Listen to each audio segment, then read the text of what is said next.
very hot. Marhaba everyone! Welcome back to my mini vlog. It's me, Epay. Let's go to the adventure here in Sharjah, UAE. Today we're diving deep into the rich flavors of chapli kebab, a mouth-watering delicacy that's favorites among locals and tourists alike. These chapli kebabs are bursting with flavors. Yung combination ng meat, spices, and herbs, yun talaga napakasimple at irresistible ng lasa. During the time, nagpaalam ako kung pwede mag-video sa kanila. So, luckily, yung may-ari is nagsiserve din. Siya yung nasa labas. Siya rin yung nag-wrap. Makikita niyo mamaya sa video ng mga susunod. So, ganyan. Ginagawa nila. Kinakalaw sa tubig siya. No, hindi. Ganyan talaga kasi at saka napaka-hygienic naman nila kuya kasi naka-gloves.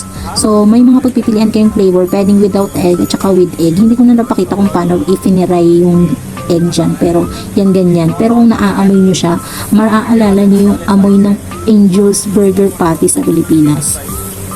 At itong side nito, pwede kayong kumain dyan sa loob. Meron yung maliit lang yung space nila.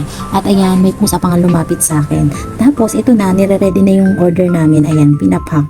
Kasi hindi kami dito kakain. May nililipatan pa kami ibang destinasyon, ganun.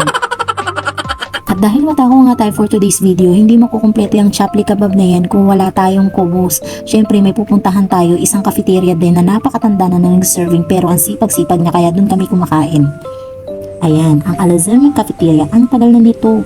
Nasa road lang siya kaya ang preferred namin, kakain kami dito pero nasa loob kami ng sasakyan. Ayan, masarap yung curry nila. Tawag nila dyan mutton curry at yung salad. At yan, small kebab. At yan, roti pala. Sorry naman guys. So ayun, i-clear ko lang, roti po ang tawag dyan. So come on, let's dig in! If you enjoy this vlog and want to see more culinary explorations in Sharjah or anywhere here in UAE, don't forget to like, subscribe, and hit that notification bell. Thanks for joining us for today's video and we'll see you in the next episode. Until the end, keep eating and exploring. Bye!